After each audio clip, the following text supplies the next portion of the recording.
Jésus-Christ, Saint-Michel, Dieu d'Abraham, Dieu d'Isaac, Dieu de Jacob, Dieu de la Sainte Église venue des cieux, Dieu de Papa Samuel, Ilim Joseph Ochofa, notre Seigneur et notre Dieu. Gloire à ton Saint-Nom plus haut des cieux. Alléluia. Seigneur, descends parmi nous. Amen. Nous sommes rassemblés en cette circonstance, Seigneur, pour prendre part, une part active à la conférence de Dieu de ce soir. Parce que nous avons comme seule motivation de te connaître à travers ta parole. Et ta parole se trouve consignée dans la Bible. La Bible qui est le livre de vie. Cette parole que nous n'aimons pas,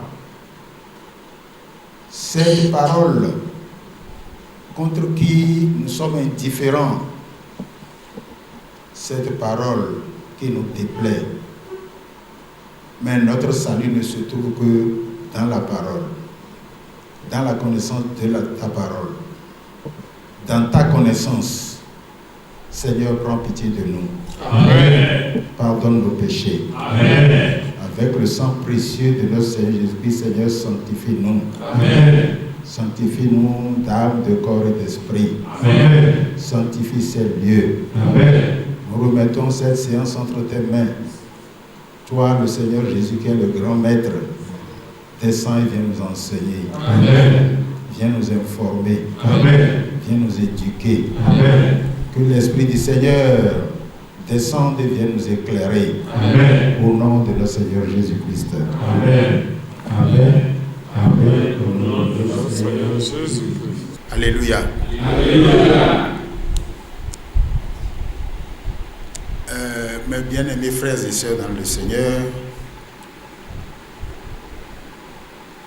responsables de la coordination du cours biblique de la sous-région I-César du littoral, chers frères et sœurs de la paroisse Saint-Jean d'Agla, nous rendons grâce au Seigneur. Nous lui disons merci pour tout ce qu'il fait pour nous. Nous lui disons merci de nous avoir conduits en ces lieux pour assister à cette conférence de ce soir.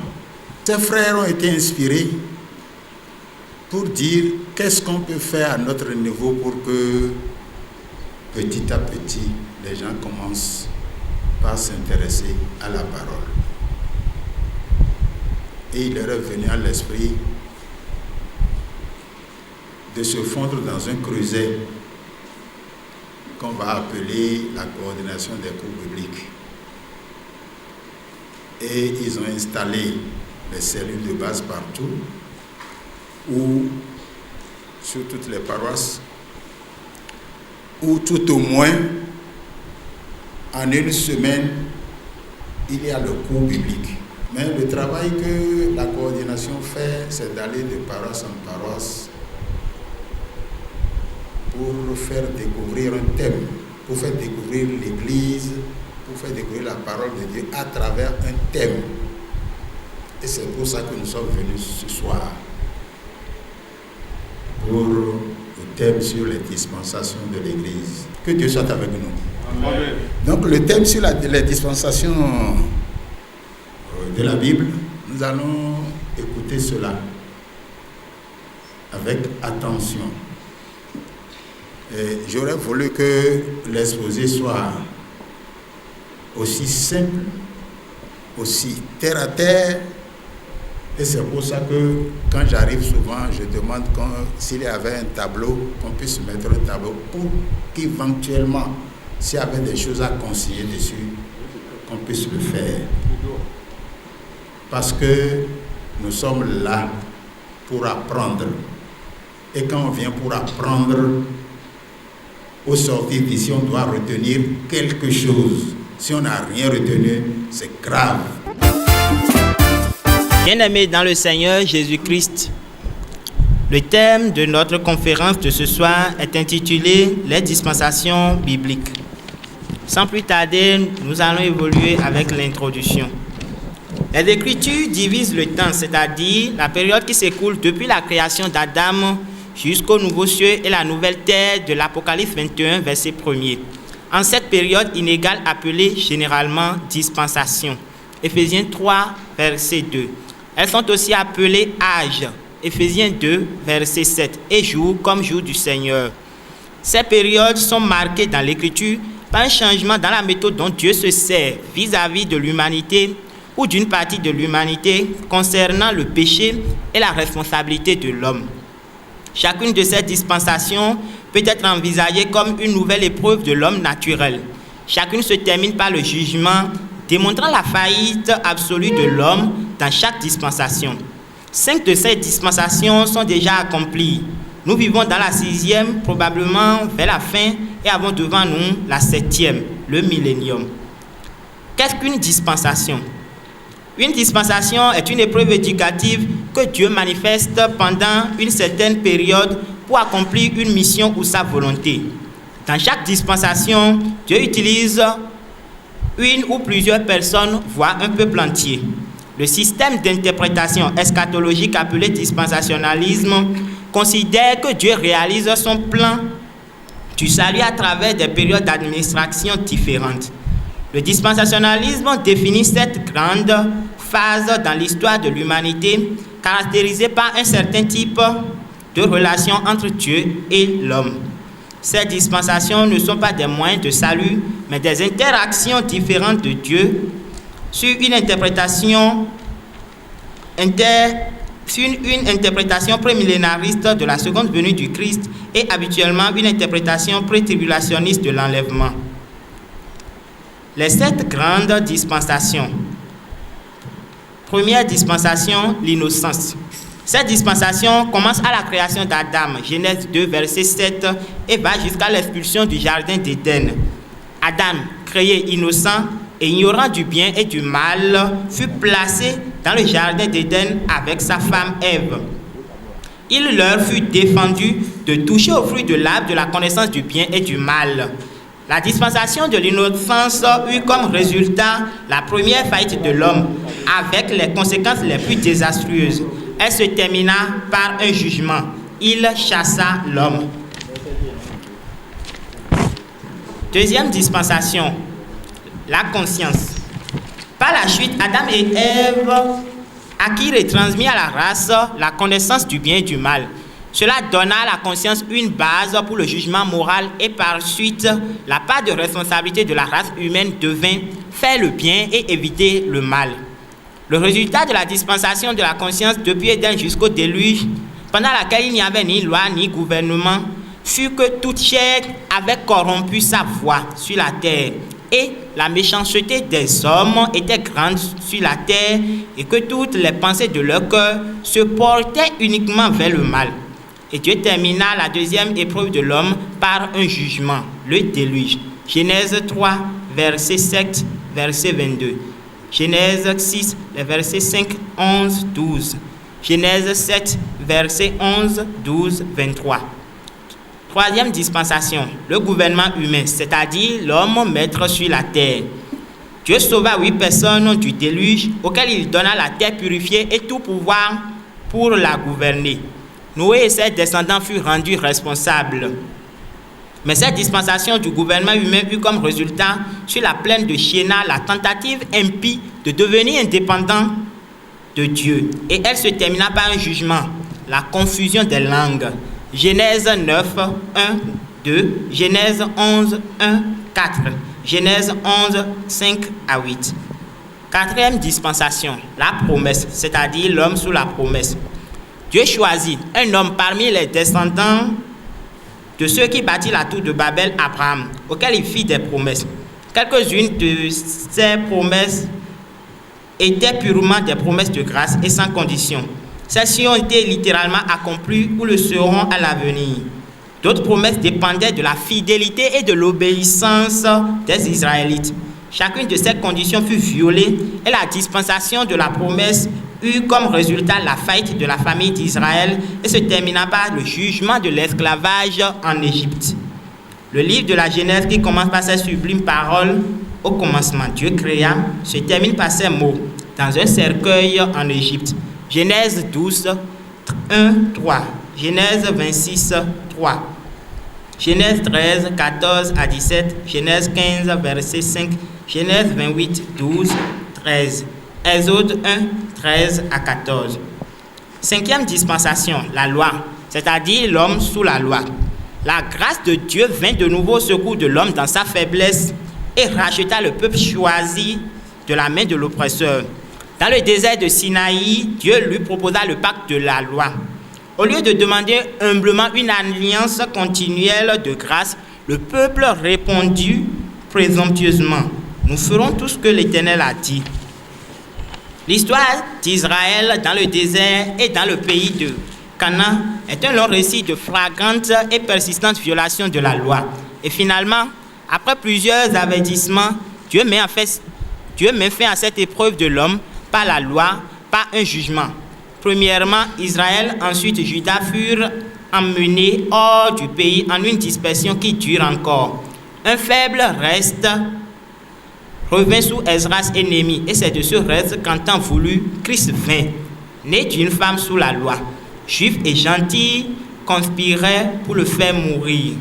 Exode 19, 1, 8, Romains 3, 19, 20, Actes 2, 22, 23, Romains 10, 5, 2 Rois 17, 1, 18, Actes 5, 50, Actes 7, 51, 52, Galates 3, 10, 2 Rois 25, 1 à 11.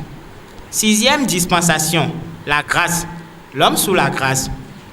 La mort expiatoire du Seigneur Jésus-Christ ouvre la dispensation de la pure grâce, ce qui signifie faveur imméritée ou Dieu donnant la justice au lieu de Dieu demandant la justice comme sous la loi.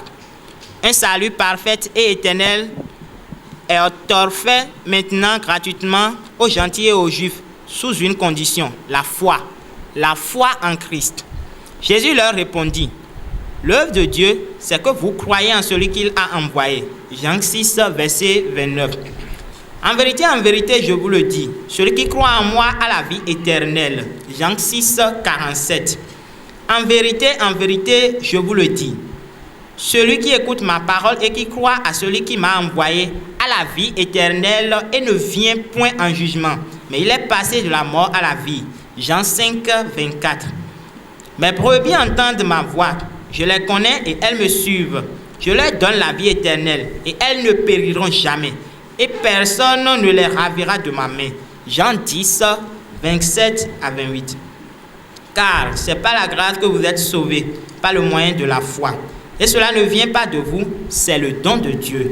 Ce n'est point par les œuvres, afin que personne ne se glorifie. Éphésiens 2, 8, 9. Le résultat prédit de cette épreuve de l'homme sous la grâce est un jugement. Le jugement d'un monde incrédule et d'une église apostate. Luc 18, verset 8. Apocalypse 3, verset 15 à 16. Luc 17, verset 26 à 30. 2 Thessaloniciens 2, 12. Le premier événement clôturant cette dispensation sera la descente du ciel du Seigneur lorsque les saints ressusciteront et seront ensemble avec les croyants alors vivants, enlevés à la rencontre du Seigneur dans les airs, et alors nous serons toujours avec le Seigneur. 1 Thessaloniciens 4, 16, 17. Puis viendra la brève période appelée la grande tribulation. Matthieu 24, verset 21, 22. Daniel 12, verset 1.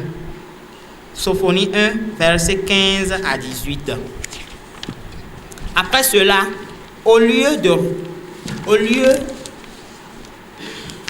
Après cela, aura lieu le retour personnel du Seigneur pour régner sur la terre en puissance et en grande gloire. Puis viendront les jugements qui introduiront la 7e dispensation, la dernière. Matthieu 24, 29 à 30, Matthieu 25, 31 à 46. 7e dispensation, le millénium. L'homme sous le règne personnel de Christ. Après les jugements purificateurs qui accompagneront le retour de Jésus sur la terre, Christ régnera sur Israël restauré et sur la terre pendant 1 millier d'années. Ce sera la période appelée ordinairement le millénium. Le siège de la puissance de Christ sera à Jérusalem et les saints, y compris les sauvés de la dispensation de la grâce, c'est-à-dire l'Église, lui seront associés dans sa gloire. Actes 15, 14 à 17. Apocalypse 19, 11 à 21. Ésaïe 2, versets 1 à 4. Apocalypse 20, versets 1 à 6. Ésaïe chapitre 11.